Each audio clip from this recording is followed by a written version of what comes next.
Tuesday, September 13th at 4 o'clock. So here's the open meeting stuff. Members of the public wishing to participate in the meeting must use their full name for Zoom access. If full names are not used, people will not be allowed to participate in the discussion. The town reserves the right to remove any member of the public from the meeting who doesn't use a full name or acts inappropriately.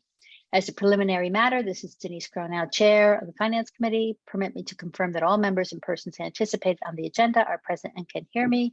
Members, when I call your name, please respond in the affirmative. And I'll start with Chris Glowacki. Here. Thank you. Joe Grouse. Here. Jill Veith. Here. Joanna Roche. Here. Thank you. Staff, when I call your name, please respond in the affirmative. And I will start with Brian Turbot. Present. Tucker Holland. Present. Maria Besheva. Here. Susan Carmel. Here. Thank you. Good afternoon. This open meeting of the Finance Committee is being conducted remotely pursuant to Chapter 20 of the Acts of 2021. Ensuring public access does not ensure public participation unless such participation is required by law. This meeting will feature public comment. For this meeting of the Finance Committee, we're convening by video conference on the Zoom app as posted on the town's website, identifying how the public may join. Please note that this meeting is being recorded and that all attendees are participating by video conference. Accordingly, please be aware that other folks may be able to see you and to take care not to screen share your computer. Anything that you broadcast may be captured by the recording. All supporting materials have been provided. Members of this body are available on the town's website. Before we turn to the first agenda on the item on the agenda, let me cover some ground rules for effective and clear conduct of our business and to ensure accurate meeting minutes. I will introduce each speaker on the agenda. I will then ask the members if they have any comments, questions, or motions. Please hold until your name is called. Please remember to mute your phone or computer when you are not speaking. And please remember to speak clearly and in a way that helps generate accurate minutes. And lastly, each vote taken in this meeting will be conducted by roll call vote. So thank you very much. May I have an approval of the agenda? So moved. Thank you. A second? Second. Second. And by roll call, Chris. Aye. Joe. Aye. Jill. Aye. Joanna. Aye. Peter. Aye. Thank you. I will now open it for Maria. Could you resend the link to Stephen Morey? He can't seem to get in. I just got a text from him. Thank you. Oh, yes. Thank you. I will now open it for public comment. Do we want to do that here, Madam Chair, since it wasn't on the agenda? It's on my agenda. No, with Susan, introducing Susan. Okay. Oh, before public comment. Sure. Well, that's part of public comment because we didn't put it Okay. on the agenda, but. Oh, yeah, okay. So Brian, as his public comment role, will introduce Susan to us. Off you go. Thank you, This is smooth, huh? Thank you, Madam Chair. Well, it's the first meeting in a long time, so we'll iron the kinks out, right? I wanted to take 1 minute before we actually started into the meeting to just introduce the new Assistant Finance Director. Well, she will be focusing primarily on capital, much like like Rick did. We have hired Susan Carmel, whose previous career was last as a finance director in the town of Great Barrington. We're very excited to have her joining us, especially with the municipal experience that she brings and having worked in capital in her previous stops in municipal government. So we did want to just take 1 minute to introduce Susan to the FinCom, because I'm sure she'll be at some of the meetings. Welcome. Welcome. Thank you. Very happy to be here. I've only been here a week and it feels like a month already, so I'm really excited about it. That's time with Brian is counted in dog years. Right, Rick? Absolutely. Whoop, whoop. No comment. None needed. So welcome, Susan. Very nice to have you on board. Thank you. Okay. Any other public comment? Seeing none, I will close public comment and ask for if there are any changes or to the minutes from July 13th. And seeing nobody raising their hand, no one raising their hand, I'll ask for a motion to approve and a second, please. So moved. Second. Thank you. Roll call, Chris, Aye. Joe, Aye. Jill, Aye.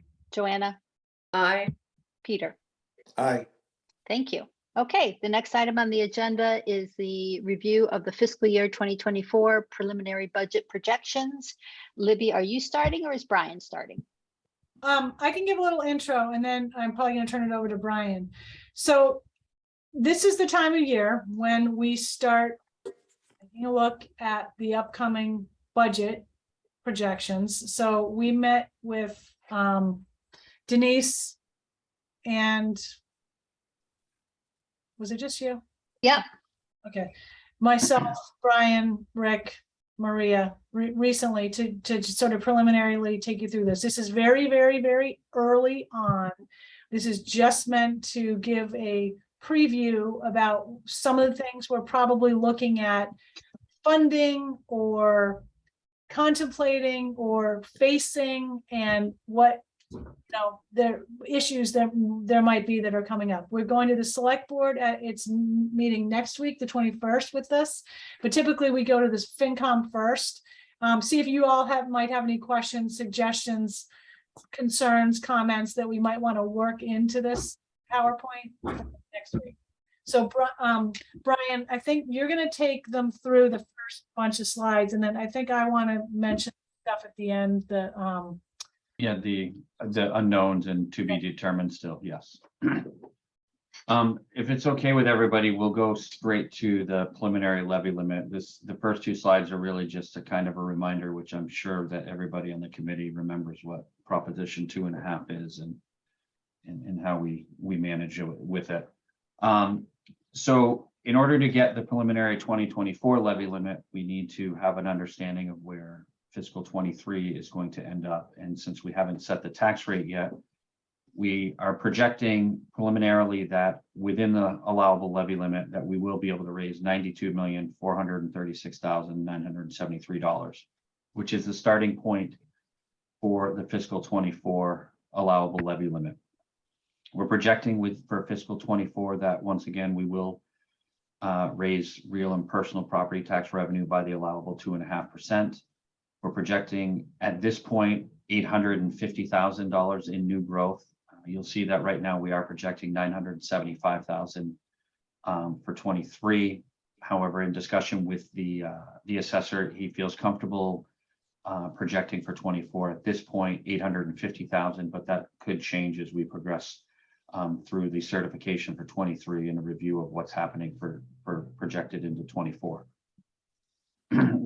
As you will see here, we have projected a $5 million override.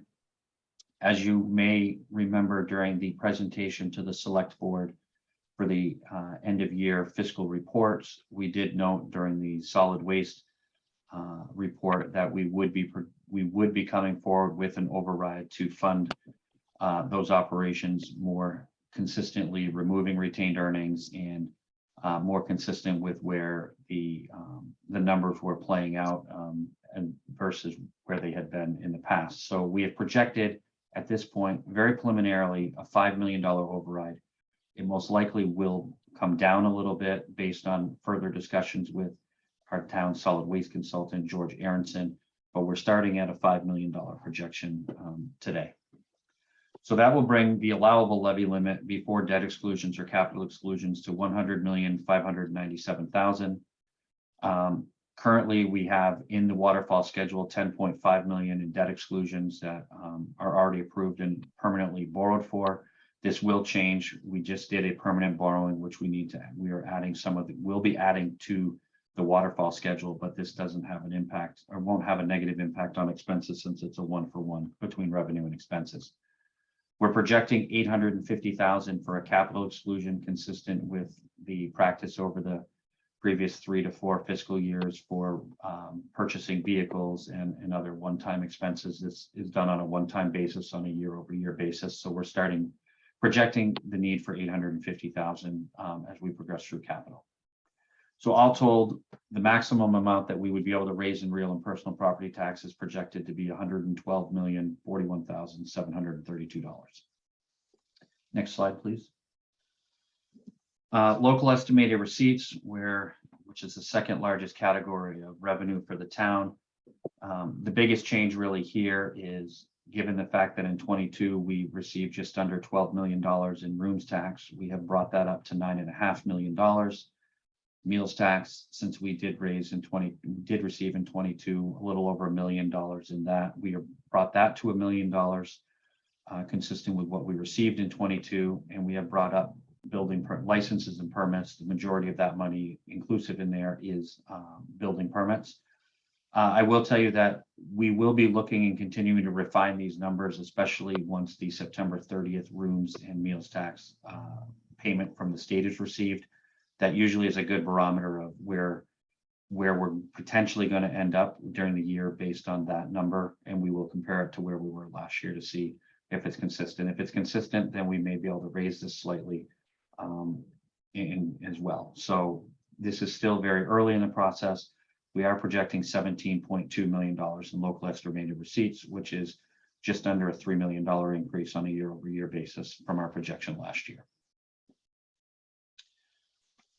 So all told, including a projection of level funded state aid, one of the reasons that we are level funding state aid is with a new administration coming in the new fiscal year. We're not exactly sure how they will manage distribution to the municipalities. The previous administration did typically raise the unrestricted portion of state aid by the same increase as they projected that the state revenue increase would be. We're projecting a level funding of that just because we're not really sure what the new administration may do in their first initial budget proposal. So all told, we're projecting an increase or projected total revenue of $133,273,011. Next slide. Can I ask a question? Yes, absolutely. Sorry. So can you go back to the previous slide? Yep. So on the fees, why is there such a difference between 23 and 24? I'd have to go back and look, to be honest. I don't know the answer off the top of my head, Jonna, but I will get that to you tomorrow to the chair in an email. Okay, thanks. Yep. We can go to this slide is just a historical 5-year averages, so we could move to the expenditure slide. Thanks. So starting with the preliminary expenditures, we have the town preliminary expenditures do include any rollovers in the contract. The school number for salaries does include any rollovers for the contracts that they currently have. Will be heading into contract negotiations in fiscal 24. These numbers don't have any budgeted increases or new positions built into them as of yet. Operating expenses may look a little bit strange to see it go from 9.7 to 7.9. That is because we back out all one-time expenses that were funded by free cash. So the baseline that we're starting from in the budget projection is 7.9 million. Mosquito control is part of an override, so that increases automatically by the 2.5%. Operating expenses for the town and school projected as a starting point, 13.7 million. Medical insurance, we've been discussing this with our consultant. We have projected 10%. Most likely this will again decrease as we go through the year. We really at this point only have 1 month of current year claims for trend analysis, so it's a little bit difficult to really build a trend at this point, but we are sticking with the 10% increase at this point. Other insurances, the biggest increase there really is going to be in general insurance. We have programmed into this 18.5% as we did last year. Last year ended up coming in at about 14%. We are working with our insurance consultants to begin the process of putting our entire insurance package out to bid to try to leverage competition. We did that about 4 years ago and were able to not only gain some increased coverage, but a much lower rate. But we're also seeing that starting to trend up, even though we have not had significant losses. So we're working on that with our insurance consultants. Retirement is still programmed at approximately 8.5%, and debt service principal and interest is built on the waterfall schedule. You will notice that this number is slightly higher than the debt exclusions, and that is because we do have a small amount of debt, mainly due to the Easy Street work that was done that we got a seawall grant for. Some of the debt is still funded within Proposition 2.5 on a very limited basis. So the total Brian? preliminary, yes. Go ahead. No, go ahead. Total general fund operating expenses preliminarily stand at 107.6 million before any expense increase requests from either the school or the town. Is the salary lines, is that fully staffed? It's budgeted as if fully staffed? That is budgeted as if every position that was approved is filled currently. Yes, all Thank vacant positions are included. Okay, thank you. You're Denise, welcome. can I ask a question? Chris? Brian, can you describe it just a high level, how the school proposed budget is arrived at, how that process works? There's a multi-step process on the school side, Chris, much like what we go through. Ultimately, it leads to a sit down between the school superintendent, the town manager, the school CFO, myself, in a discussion based on, and they present their needs and their request, and then the town manager and I go back and look to see if we can fit that request in. They go through on the school side with requests the same process that we go through. We're not involved in that process, except they come to us with the ultimate number that they need. And But do they we are, go ahead, I'm sorry. I'm sorry, through Denise, are they typically sort of feeling like they need to come with a number that's 2.5% higher than the previous year? In my time, they haven't really come with a set number. They've come with what they need programmatically to continue the progress that they've made in what they believe is in the best interest of the kids. I don't think it's ever stuck to one particular number Okay, or thank you. come within a number Thanks. or a percentage increase.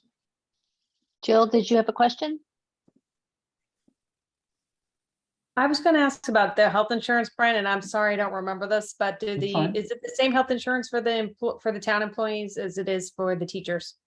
It's the same for everybody. We're all part of the same program. And Yes.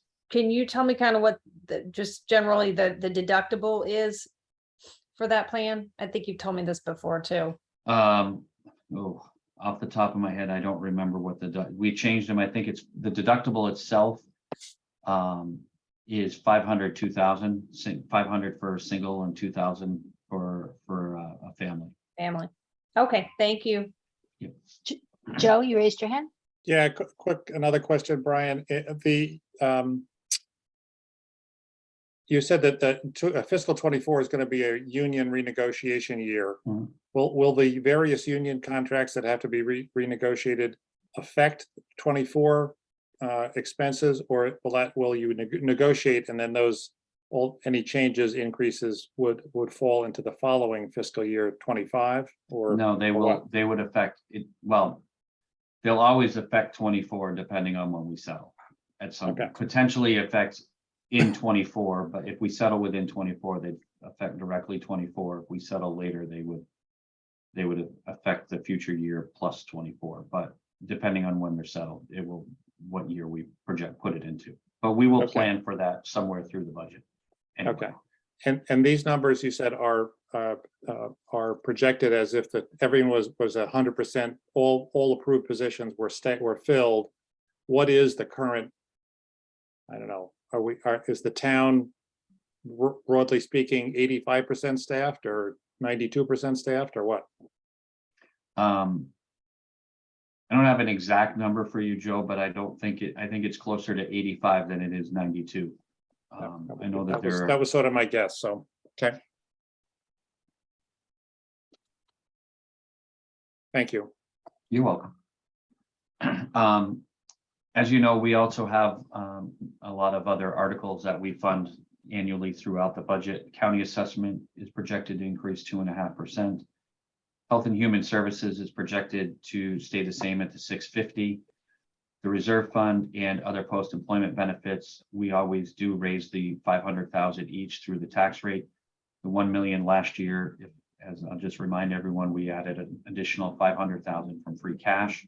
to make up for fiscal 21 when we didn't make a contribution. Affordable Housing Trust, the same 1,625,000. Town and school capital funding requirement is projected based on the receipts to be 1,200,000 this year. And then we have the transfers to all of the to the enterprise funds.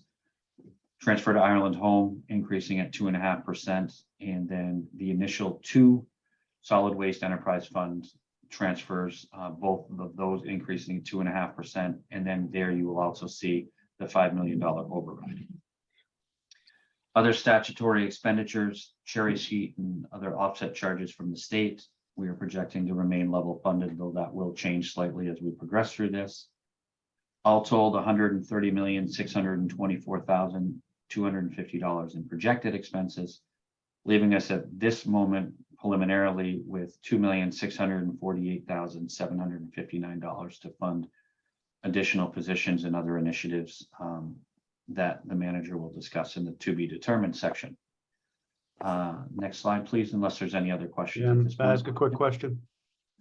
Does the transfer to the Island Home, the 3.8 or whatever it was on the previous page, does that tie to the 5 million override that we did? So the transfer to the Island Home was 5,125,000 last year, and we're projecting 5,253,000 this year, Chris. So that ties exactly to the 5 million plus 2.5% annually that we're doing. So what I missed on the previous page, there was a 3.8 or something transferred. No, that's the first solid waste enterprise fund transfer. We had 2 originally. That one's I'm on. sorry, it was solid waste. Yeah. Oh, I Yes, see. that's Okay, you're right. I just was reading across the columns wrong. Thank you. You're welcome. And then we show you the last 5 years of historical expenses. Next slide. And this is where I will turn it over to the town manager, Madam Chair. Thank you, Brian. Okay, so these are, again, very preliminary, but mostly based on things that have either come up in the past 12 months or so, or even more since we developed the fiscal 23 budget, or things that we need to get at that we've been talking about for a while. Select board priorities have sort of yet to be determined. They do have a strategic plan, as you know. That strategic plan is most likely going to be reviewed at a meeting, workshop meeting, probably in November. And whether or not I wouldn't expect it to drastically change, but there may be some tweaks here and there based on things we've already done, things they might want to clarify, things they might want to rethink about, stuff like that. The town admin priorities, and some of these, while they are town admin priorities, have also been developed through discussions with the board. So public outreach, we need to beef up our public outreach. We actually probably have more resources now than a lot of other towns have with respect to public outreach, but it's not enough.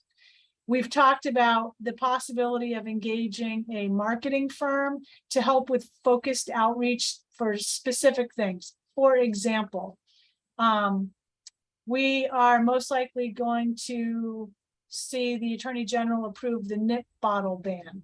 We're going to have to do a lot of public outreach on that.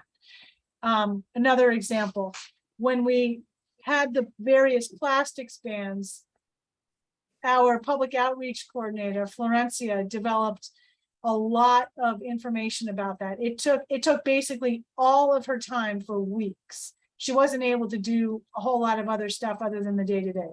She needs to be freed up to do regular daily public outreach and kind of oversee possibly a marketing firm, possibly a PR firm. And again, these are focused outreach items so that we can get ahead of things. Short-term rentals might have been a good thing to get out ahead on. Fire chief might have been a good thing to get out ahead on a little bit more. And then I could probably name a bunch of other things. So we just need a little more assistance with this kind of thing because we just don't have the bandwidth to do it.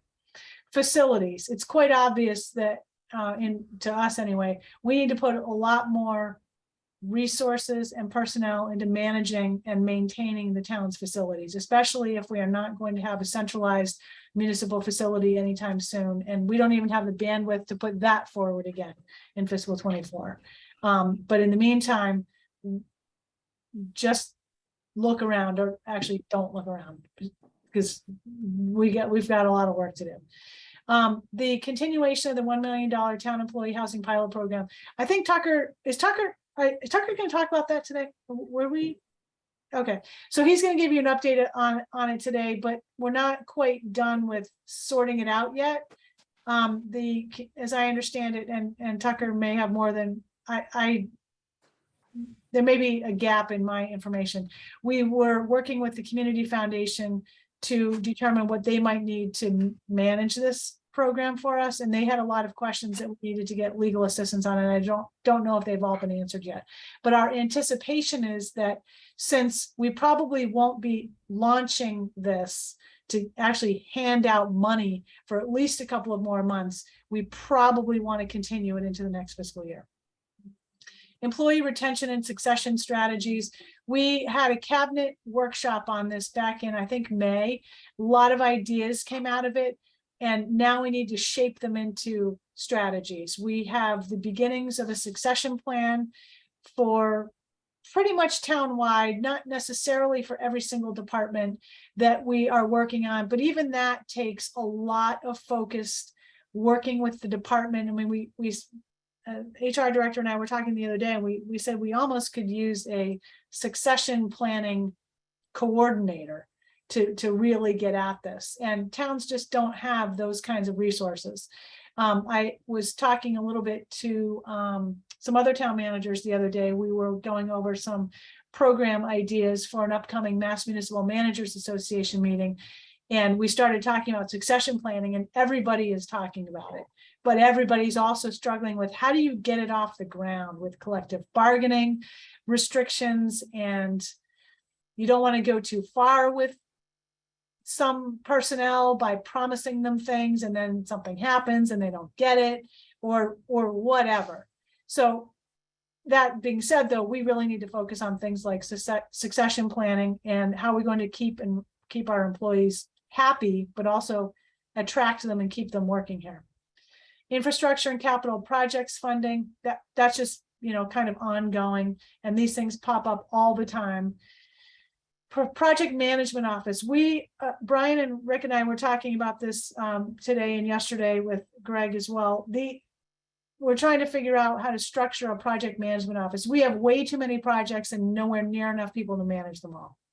And it most likely will be a combination of engineering firm or firms and some professional assistants to actually oversee them and keep these projects on track. Stormwater. We're working on developing a stormwater division within the sewer department, and stormwater has, I guess I'm going to say the past couple of years, but even probably a little before that, has become a lot more focused. Lots of increased stormwater issues all around the island. I talked to the board. I mentioned this in my town manager report to the board back in, I think, June.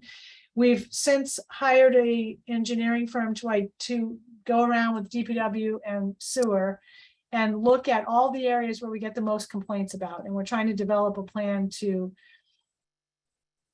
fix those areas. But, there's going to be a capital component, but there also has to be a management component. We need to map everything. David Gray is going to be working on a CMOM-like program for stormwater, but it all needs resources. Public safety, personnel and equipment. As we have heard from some members of the fire department, we need to take a look at their equipment and their personnel and their staffing. This is something the new chief will be focusing on. So this is just an area that we're not quite sure yet what we may or may not be doing. Central fleet maintenance. We've signed a contract with Weston and Sampson to take a look at what our program is now, what we need to do to beef it up and get it to be a real central fleet maintenance program, and taking a look at other things like, do we have the proper equipment to maintain electric vehicles? Because electric vehicles are going to become more and more brought into the town's fleet, and we need to be able to maintain those things. We need certified mechanics. We need mechanic training programs. all of this sort of thing. So hopefully they're going to give us a kind of a map to get at central fleet maintenance. Citizen warrant articles, of course, we don't know what will come in, but sometimes those things require funding and or other resources. The school's priorities, as Brian kind of noted, we haven't met with them yet, but we will be, and they're going to be telling us what their needs are.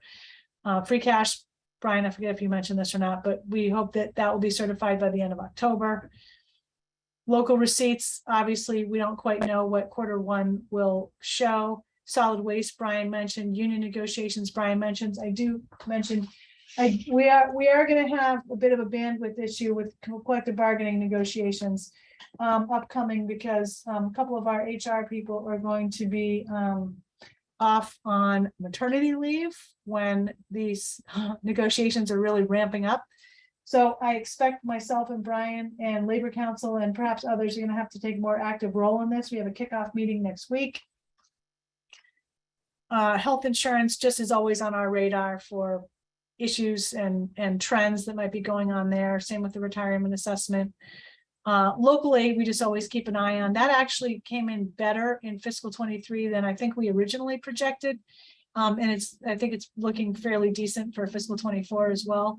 Nrta service changes, we probably need to have a meeting with the administrator about this.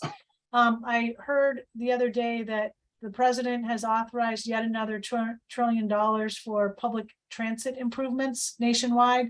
So hopefully we'll be getting some of that for the Nantucket Regional Transit Authority to improve service, add to service, whatever. We'll look to the administrator for input on that. PFAS is obviously an ongoing issue. A lot of unknowns there, but a lot of knowns too. We know we're going to have to spend a lot of money on it. Cape and Islands Water Protection Fund and the WIF, the Wastewater Infrastructure Improvement Fund. We kind of keep tabling those because we haven't really, I think, found a real strong reason yet to join the Cape and Islands Water Protection Fund. So we keep it on here because it does come up from our legislators. They really push us to join that fund. But as far as we can tell, we're so far along with wastewater and sewer issues than most of the towns on the Cape that we sort of feel like we're in a different group.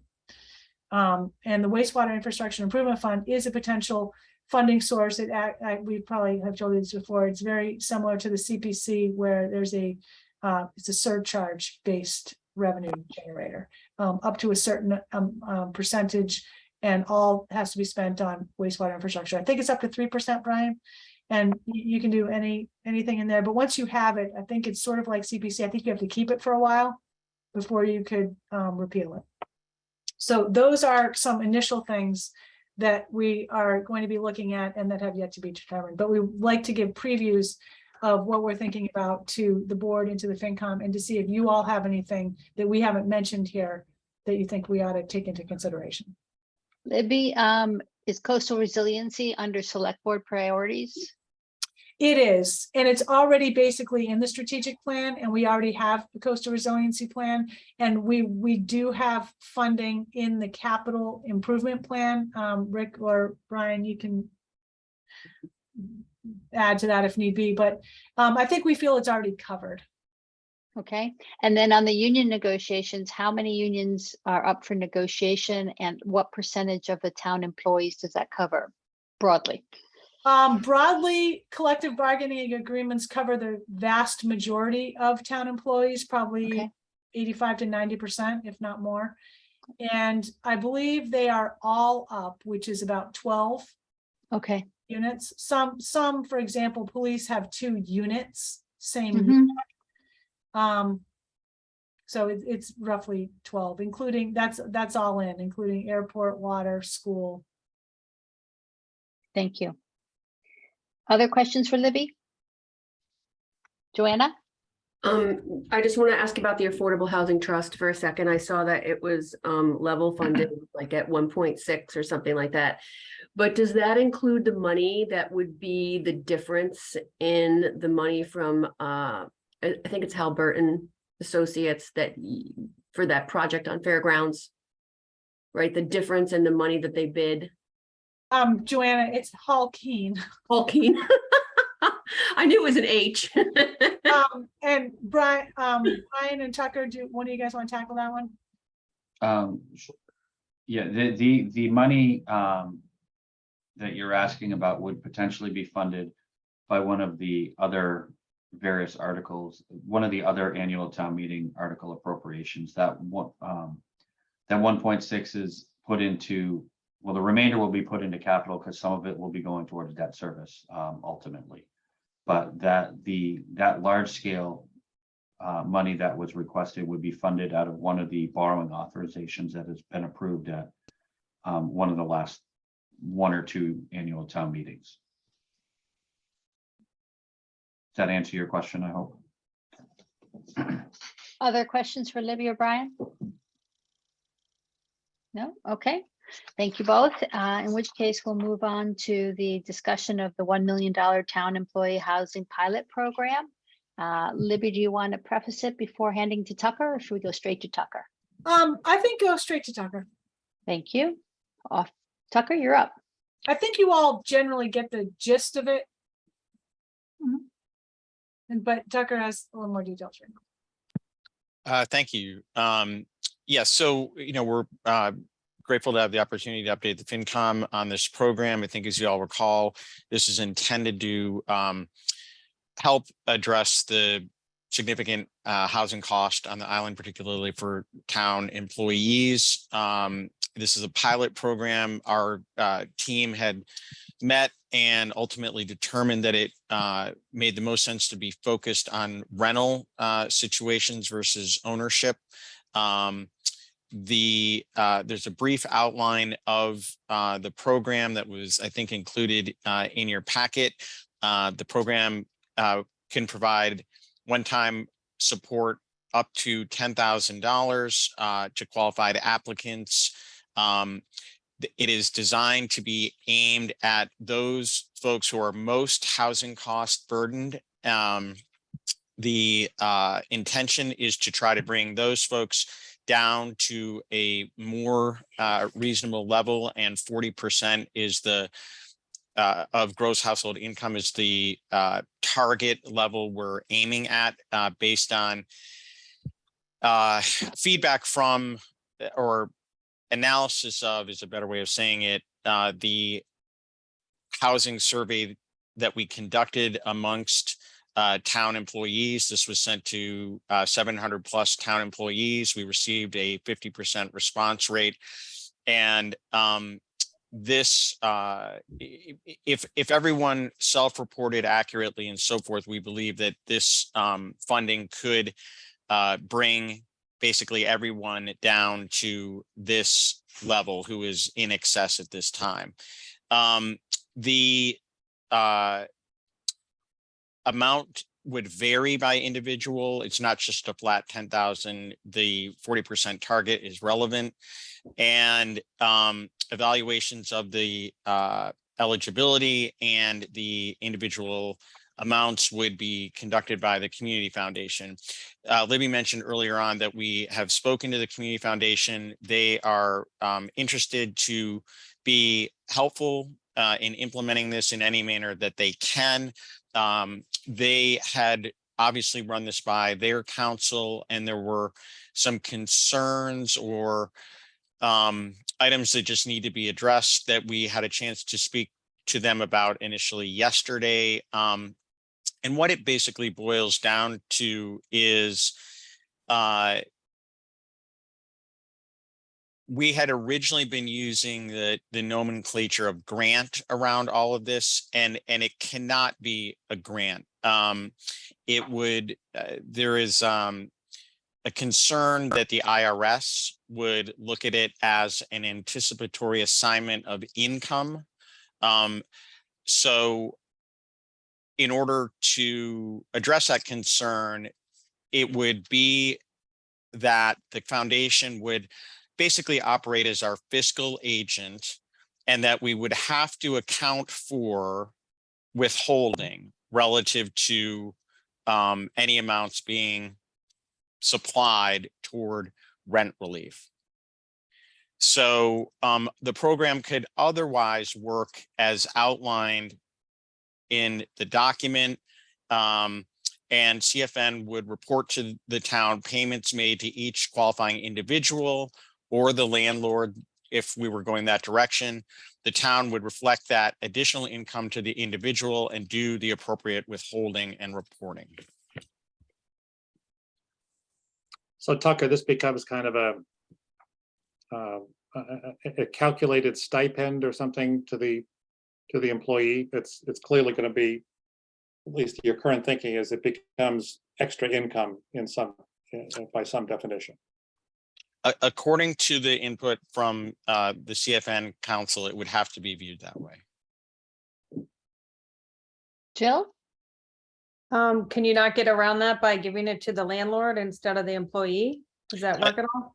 It's a great question, but the answer is no. Unless you want to go to jail.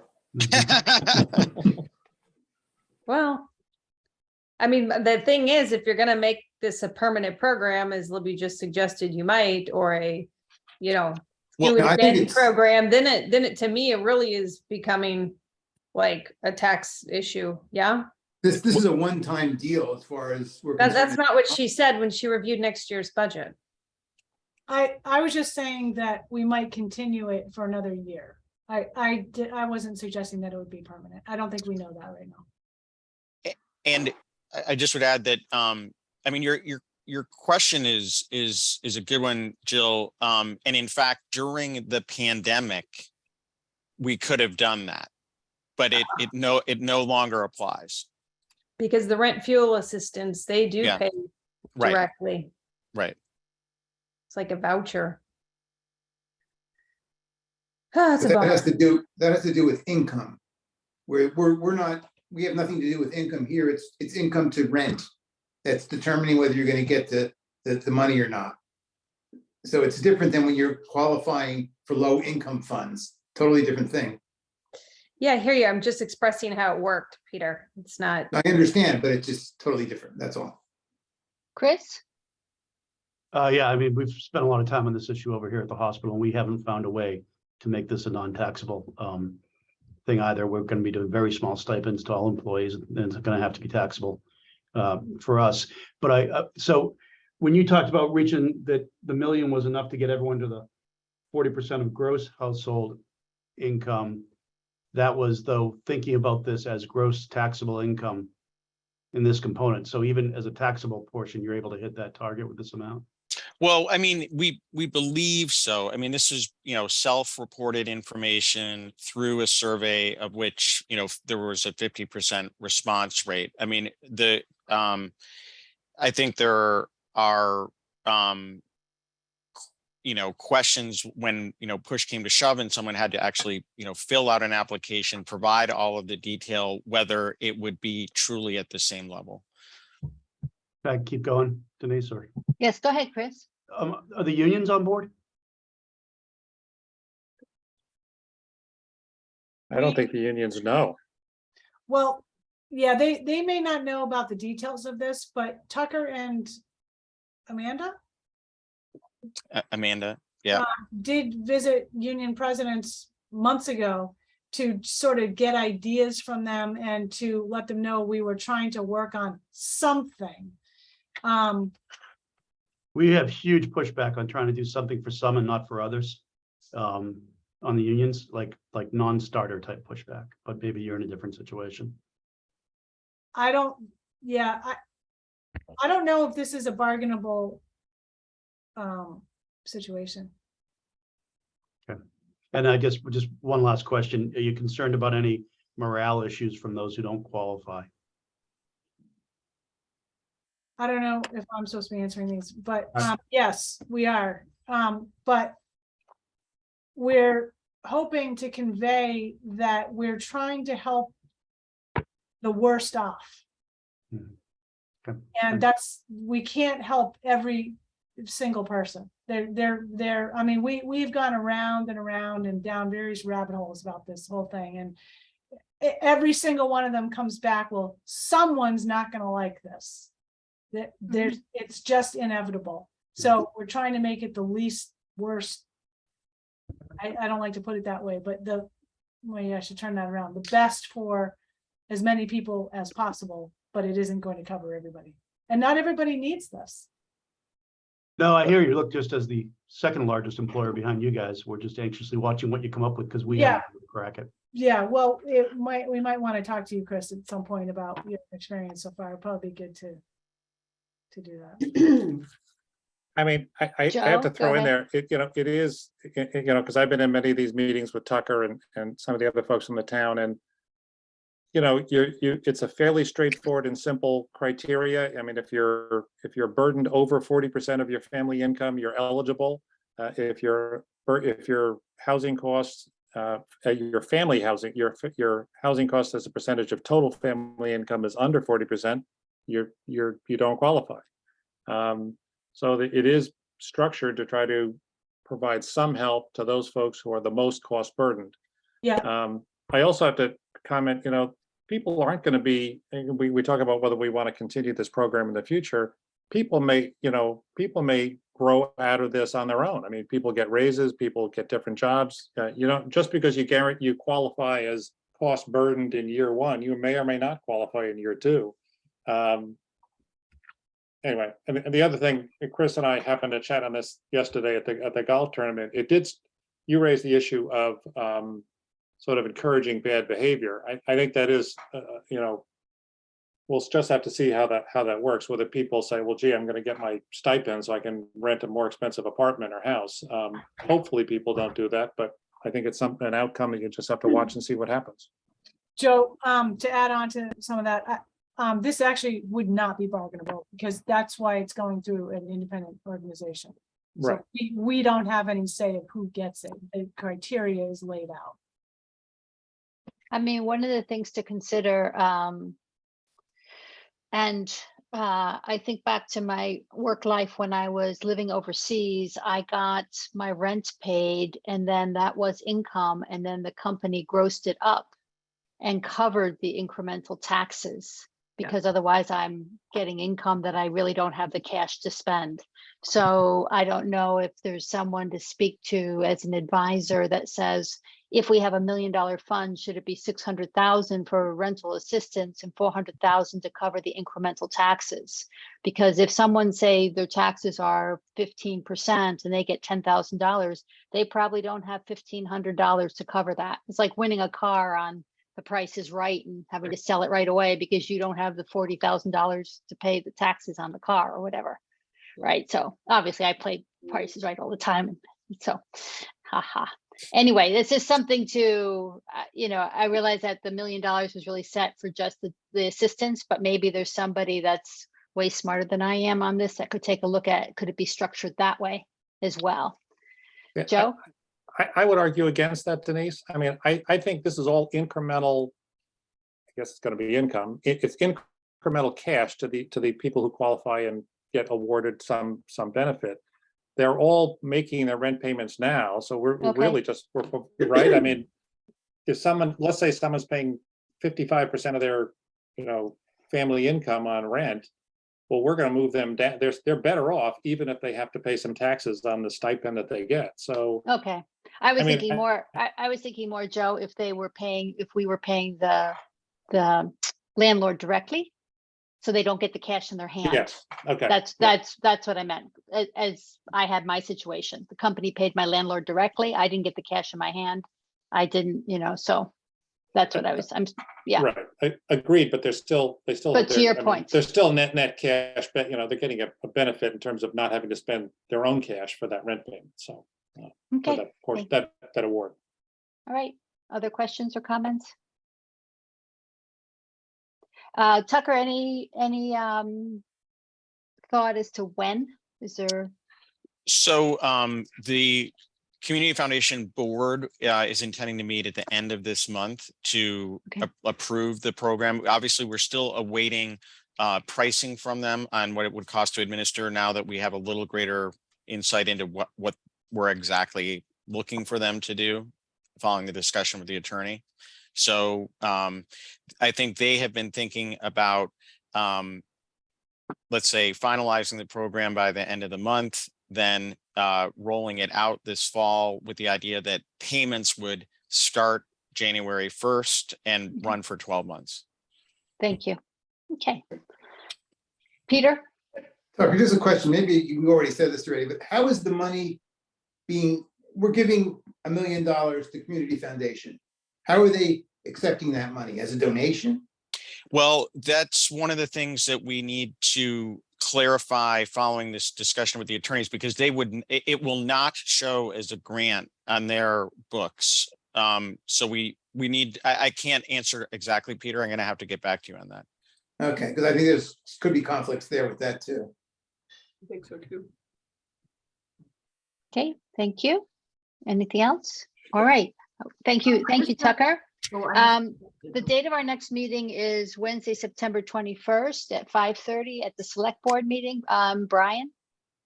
Madam Chair, I think Joanna had a question, or I think she raised her hand as you started, and I don't know if you saw it. Thank you, Brian. I just have one question about the fund. So all of the applicants and their information, that will all be confidential, right? Correct. Yes.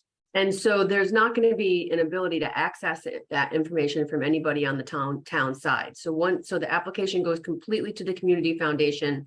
It's not going to get listed in any of their publications, right? So there's no way, because this is sensitive, right? Yeah, the application process would be confidential. I mean, they obviously are going to need to inform us who receives a grant and for how much they are not a grant, but a payment, and how much they're receiving. But their application materials would be kept confidential. But you would ultimately have a list of who got the money. Brian's office would absolutely receive a list of that. You'd have to have it for payroll, Yeah. right? To deduct the withholding. Peter? Somewhere, Community Foundation has to show this money. They can't just distribute it without showing it somewhere in their numbers. Yeah, and correct, but it's not going to be. It won't be shown as a grant. It like normally. What will the money be shown as that we give to the Community Foundation? That's the I can't tell you exactly, Peter. Other than they said it. We had originally conceived of this as we're giving $1 million grant to them, and they're going to, distribute it and so forth. Given what we now know, they have said it is not going to show up on their books as a grant. But I'll have to get back to you with specifically how they would treat it. Okay, thanks, Doug.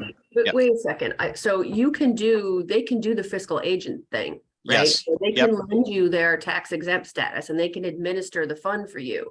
The question that I have still is, why would the information need to go to payroll at the town? Wouldn't the Community Foundation issue the checks? That protects the integrity of everybody. But we're going to need to withhold. Right? No, I don't think. Well, if they're lending you their fiscal status, right? They do the books on that money, right? So they would withhold the money, not you guys.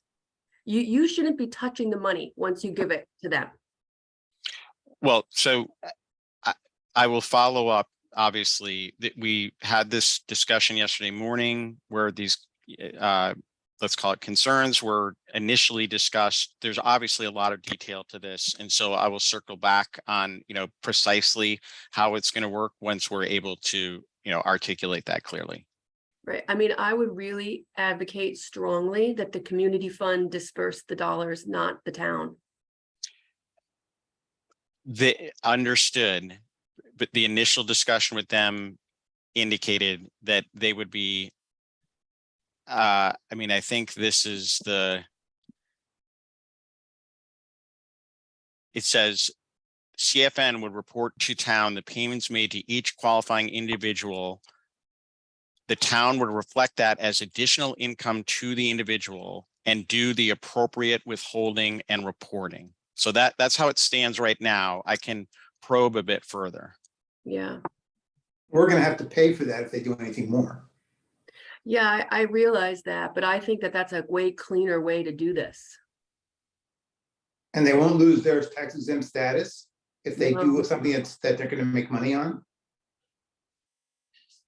Yeah. Go ahead. No, it's okay. It's okay. I think this is something that people who are experts at this can evaluate it and then present it, and then we can understand it better. Because I think at this point, unless somebody on this call has a master's in fiscal accounting for payroll, I think we will be discussing it. And But tax yeah, law. I think the important part is confidentiality of the applicants, and that all the tax things are done appropriately, so there's no issue later or any liability anywhere, and that it's done in a way that is the most appropriate legally, fiscally, etc. And confidentiality. I think all those things need to be covered, and to make sure that they will be before the first check is issued. So, Yep. right? Yep. That sound good? Okay, the meeting that we have on the 21st is actually a select board meeting where Brian and Libby will be talking about the preliminary budget. Finance committee is welcome to join, not mandated to join. If 5 of you show up, I will call to order the finance committee, but if 5 of us don't, then so be it. Brian and Libby, you don't need the full finance committee for next week's select board, or good, that's a good answer. And then we do have one more other business item. So on the 21st, we will be appointing the people who have been working on the short-term rental working group organizing committee, we were called by somebody, which I thought was good. Anyway, we will actually be appointing the 3 at-large members plus 1 alternate, plus reviewing the nominated members from the groups. And so Peter Schaefer has raised his hand right from the start. Bless you, Peter. And Joe Grouse would be our alternate. And in order for us to make this official, I would like someone to make a motion that Peter and Joe are our member plus alternate, and someone to second it, and we take a roll call vote, unless somebody would like to wrestle Peter or Joe for those seats. The short-term rental working group. I'm ready for a bun fight if you're all up for doing that at this moment. So moved. that was quick. Second. Nah, thank you. Roll call, Chris. I'll recuse. Okay, Joe. Aye. Ooh, hold on Joanna. a second. Aye. I think Chris is recusing because he has an interest in short-term rentals. So why don't I withdraw my second? Let somebody else do that. Oh yeah, thanks. I'll Okay. recuse for the same reason. Thanks. Okay. All right. We won't have a majority then, will we? 1, 2, 3, 4. Yeah, we will. Okay, good. All right. So who would like to second it? Second. Thank you. Actually, Okay. Jill, you should second. Jill. Jill I'll seconded. second it. Joanna made the Yeah. motion. Jill seconded. Okay, Joe. Aye. Joanna. Aye. Jill. Aye. Peter. Maybe the biggest mistake of my life, but Denise, aye. You're a hero, Peter. I don't care what everybody else is saying. So good. All right. Well, thank you for that. So that just makes it as we do for all our other committee appointments. So that's it, folks. And also too, one last item, as I said to you in a text this week, we will be going back to in-person in January. I am hoping that Maria is going to be able to get us in person on December 15th, which is the first review, which is the first public hearing on citizen warrant articles, because I think that's easier in person. And then, but starting in January, we will be back to in person, but it will have to be a hybrid format because all the meetings have to be hybrid format. And Libby, I'm very disturbed that I've lost, that finance committee has lost its community room landing slot. And I'm hoping we're going to get back in it again versus the famous trailer. So just saying, we always had a landing slot. Everybody else can get out of our chairs. So there you go. So good. With that, thank you, everyone. Thank you, Tucker. Thank you, Libby, Brian, Maria. Good to see you all, and we'll see you soon. bye-bye. Oh, wait, motion to adjourn. I always forget. So moved. Motion. Second. Second. Thank you. Everybody just shout aye. Aye. Aye. Aye. Thank you. Okay, bye-bye, Bye. everyone.